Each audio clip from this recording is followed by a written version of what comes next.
That's a guy who's strolling into his garage to go deliver the last project he had on his plate. Soon it would be summer, and he had big plans to relax and maybe work on some personal projects. However, the unique combination of middle-aged men, money, and the imagination of a 10-year-old would change his life forever.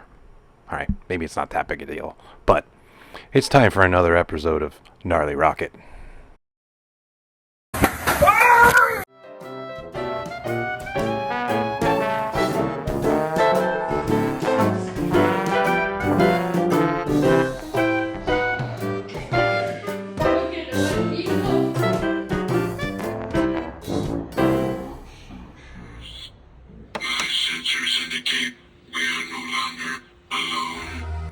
Who in their right mind would see this and think, let's make it 35 times larger and turn it into a series of shelves with a TV in the middle?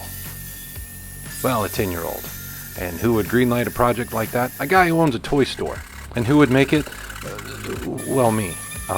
Me and a host of other people, including my director and Sandra there. Now, if you're new to the channel and wondering why I'm using Chick-fil-A sauce as glue, it's because, have you ever got that on your pants? It's stupid sticky. Actually, it's just a good bottle. I just finished the first leg here, and I'm moving it out of the way, and as I start to add on to them, I realize I may have made this larger than I thought.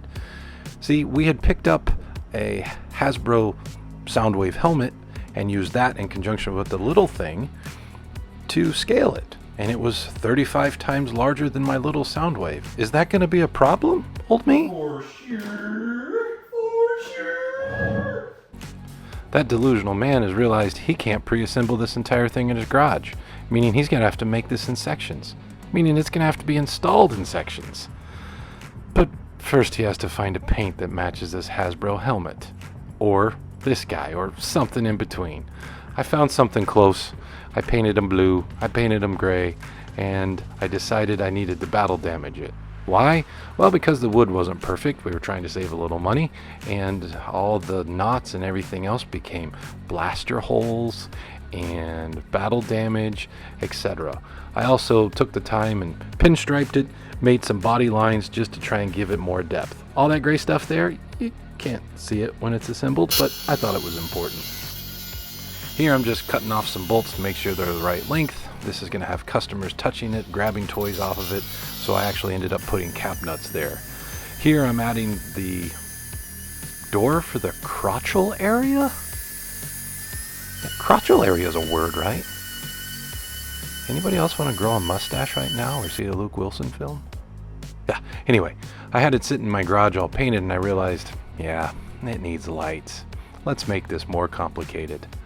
So, and you're wondering, boy, that's a lot of wasted space in the crotchal area. I wonder how many times I've said that. But don't worry, it's got a reason.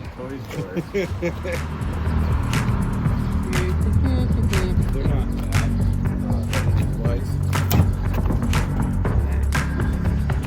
gotta get the shot of it going in the store. The people will love it.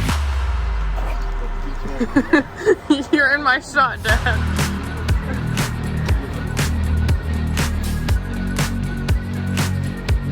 I was gonna be a director for like 3 whole years, so I'm pretty good at this. Modest too. Sweeping shot.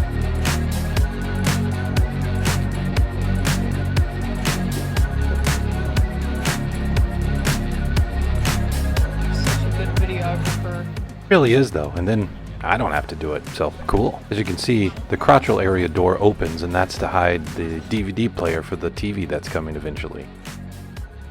Our director decided that we needed to place some toys on it, and she wanted to get some video of it, but more specifically, we needed to have an up-close shot of the toy that started it all, this tiny little Soundwave.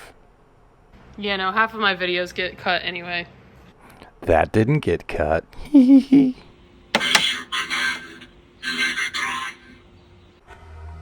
Well, you're nearly 5 minutes into this movie, and I'm just now getting to the head, shoulders to go with the knees and toes. Yep, I did that. Here's just a box. It's designed for the TV. Has some parts that come off to hold the TV in. Has a place to hold the head. And we wanted to make it look just as cool as everything else. So even though it was a lot of sanding and a lot of labor, it's time to make this thing cool.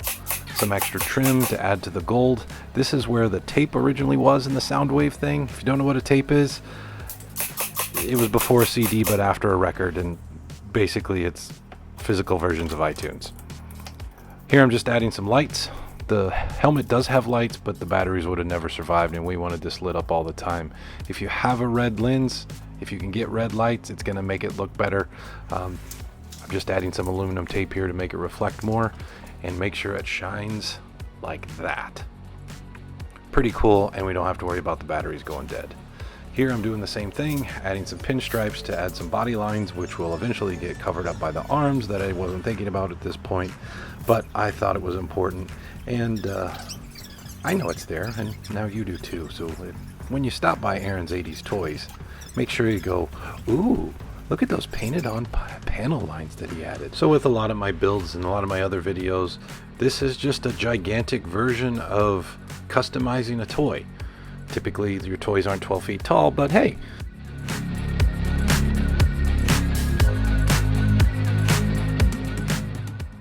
Ooh, it's a shot of it in the back of his truck. That must mean it's time for an epic assembly montage.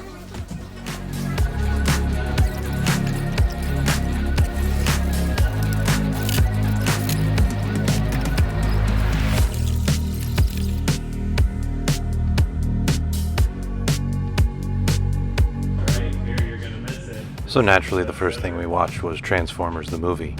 Hey, it is 40 years old now, so pretty cool.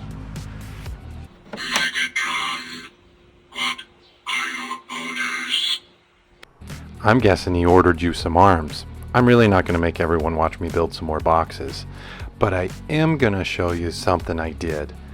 See, my neighbor borrowed my jigsaw and I needed it to cut some squares, so I did the right thing and bought a CNC. You'll see that in later videos, because if I don't use it, my wife will. Anyway, I may have screwed up with my first cut of the CNC, but I used it, so more battle damage. So same thing, it's a box, it's got paint. Let's put some arms on, and this time I'll wear a hat while doing it. Remember how I said I couldn't assemble it in my garage? That meant I had to make jigs just so I could drill holes in the right places, but everything worked out great.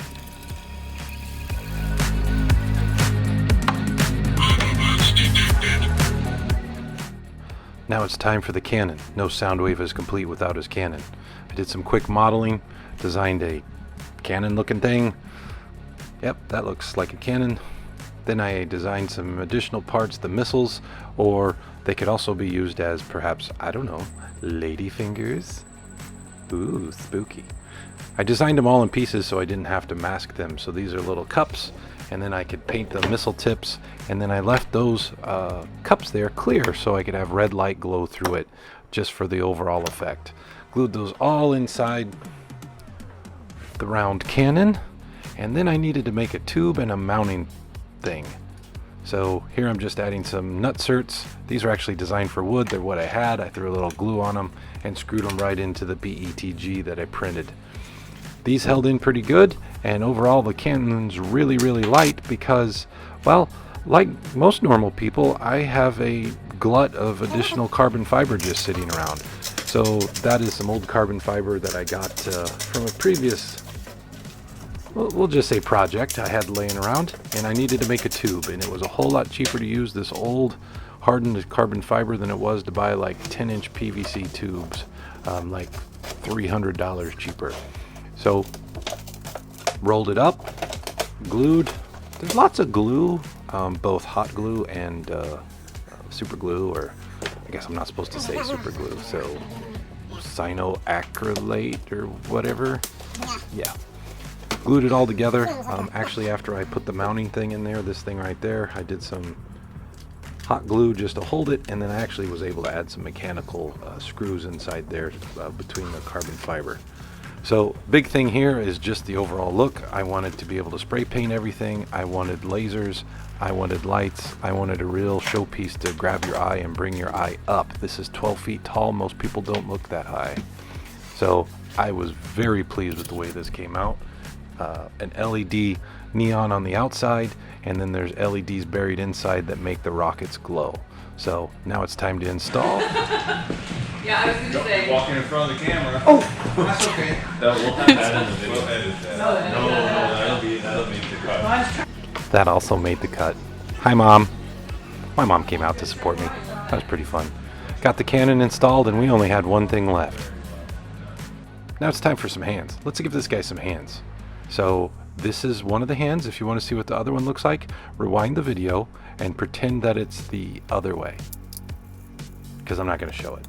Same thing, just some simple black. I gave it a clear coat of some dead flat clear coat, and then a little battle damage, and it's time to finish this thing up.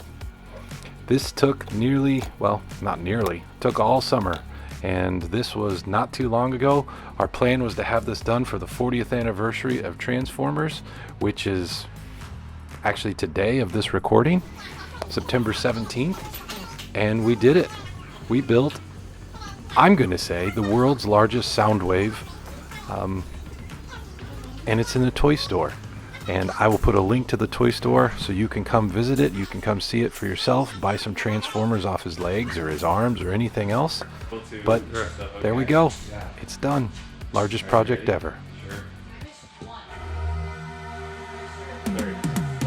Cause I've been living life right like I could just die any minute. Going for a ride down the side, PCH, country limit. I don't need a guide, follow lights, take me where I wanna visit. Are you alive? Or just breathing? Cause I've been living life right like I could just die any minute. Going for a ride down the side, PCH, country limit. I don't need a guide, follow lights, take me where I wanna visit. Are you alive? Or just breathing? Flashing red lights, driving at night, windowless ride, feeling alive. Nothing in sight, forever in flight. Follow those lines, we'll make it this time. Blurry street lights, work as a guide to memories that we're making tonight.